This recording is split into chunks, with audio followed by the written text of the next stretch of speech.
Now, our next question comes from Resist4, who asks, when the corrupt like Pruitt step down, why don't they have to pay back our tax dollars spent that wasn't necessary or legitimate expenditure? Isn't it what we, the people, would have to do if we got caught embezzling, not to mention jail time?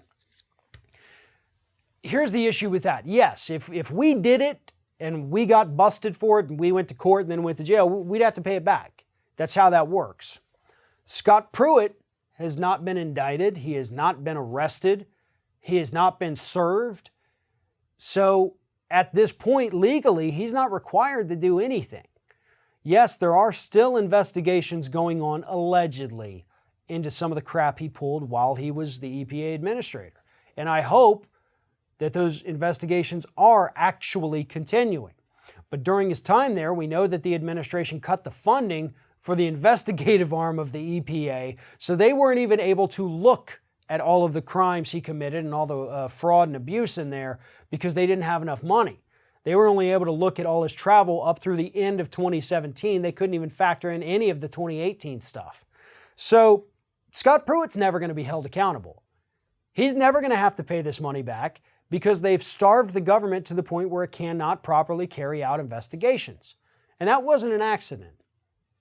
This was done even before we knew about these scandals of Scott Pruitt.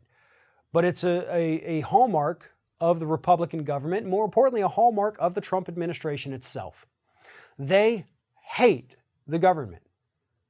But more importantly, they hate people looking at them to see if they're doing anything wrong because they are corrupt as hell.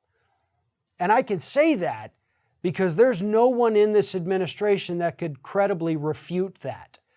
If you look into the history, look at what these people have done while on the job in the last year and a half. Betsy DeVos, Scott Pruitt, now replaced by Andrew Wheeler, who is just as bad, Ryan Zinke, Rick Perry.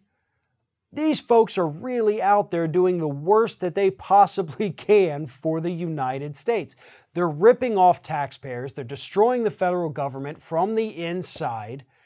And they're not ever going to be held accountable. Scott Pruitt will never have to pay back a single dollar that he took or that he spent without authorization. Betsy DeVos is going to be able to keep the millions of dollars that she is making by enacting policies that personally benefit her. Same thing with Trump. He will never have to pay back a dime of that, even though he is getting even wealthier off the backs of the American taxpayers. That's his money now.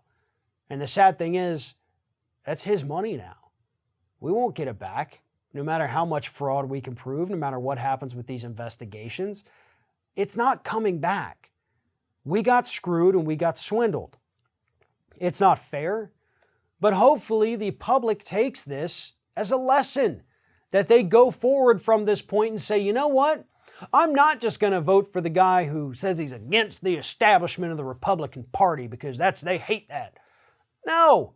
This guy was a con man. He conned you. He conned the Republicans. Now he's got the Republicans going out there saying, you can't associate with the Koch brothers because they said something mean about Trump.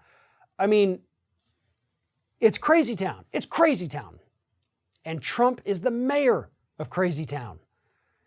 But as long as he's there, as long as Republicans have any say, these people like Pruitt, Zinke, DeVos, and Trump himself, they're never going to have to pay back any of the money they've taken or these ill-gotten gains that they have managed to receive from being in the positions of power. And then when we finally do get Democrats to take over, they're probably going to do the same kind of Obama crap that we saw in 2009 when he took office. And they're going to say, you know what, it's better to look forward than it is to look backwards. We're not going to, too much to do there, so let's just move forward and forget about it. Let's not forget about it. Let's always remember the party of corruption.